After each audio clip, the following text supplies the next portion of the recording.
Chers amis, aujourd'hui, j'aurais souhaité évoquer une question très importante, la capacité portante des pieux vissés. La capacité portante des pieux vissés, en France, elle se calcule uniquement via les essais. On doit faire un essai de conformité pour déterminer la capacité portante maximale du pieu. Ça veut dire que nous allons charger le pieu et voir jusqu'où est-ce qu'on peut aller pour que le déplacement devienne irréversible. Irréversible, ça veut dire plastique.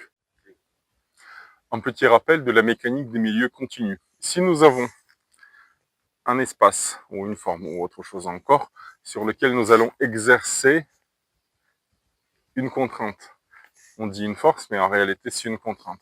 Si il va juste céder, on aura le comportement visqueux. S'il va céder, mais dès qu'on relâche la contrainte, il va revenir, c'est un comportement élastique. Et s'il va résister, et puis au bout d'un moment, il va casser, c'est un comportement plastique.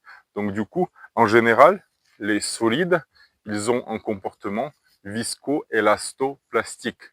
Ceci est décrit par des lois de comportement, ce qu'on appelle, qui font partie de ce qu'on appelle la loi de Hooke généralisée. À l'école, on a tous appris la loi de Hooke, où il y a un petit ressort, on tire sur le ressort, il va se déformer, il va exercer la force contraire à la contrainte appliquée. Donc nous, en fait, avec les pieux, on cherche à rester dans la limite élastique. Donc on cherche à savoir le sol sous la contrainte appliquée au pieu, quand est-ce qu'il devient plastique, et nous, on va rester dans la limite élastique. Donc en fait, on va appliquer la force, on va voir comment ça se déforme. Dès que ça se déforme de façon irréversible, ça veut dire qu'on a franchi le seuil de plasticité. J'aimerais évoquer les questions du couple. Beaucoup d'entre vous ont des problèmes dans leur couple. Le couple dont on va parler aujourd'hui, c'est le couple de vissage, des pieux vissés. Donc, il y avait une théorie de Clemens et Hoyt qui date des années 80, qui nous disait que la capacité portante des pieux, elle dépend du couple avec lequel le pieu a été vissé. Nous, on considère que c'est du bullshit. En fait, cette théorie a été déjà corrigée de nombreuses fois. La capacité portante, d'après les normes françaises, d'après la norme NFP 94-262 et les normes associées, ne peut pas être déterminée avec le couple. Le couple ne sert qu'à informer si on est plus ou moins dans le terrain tel qu'il a été défini par le géotechnicien. En gros, nous avons des horizons du terrain.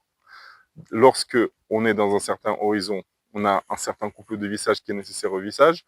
On peut déterminer dans quel couple on est en regardant la courbe de notre couple de vissage, mais en aucun cas, on ne peut relier le couple avec la capacité portante du pieu.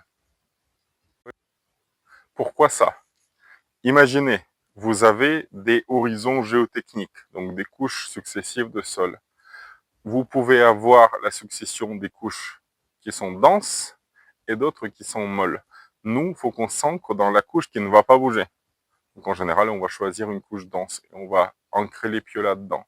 Imaginez, si le géotechnicien n'a pas été assez profond, ou par exemple, on se dit on va s'ancrer dans une certaine couche sous laquelle il y a une couche déformable, on va ancrer le pieu, il va être bien ancré dans cette couche-là.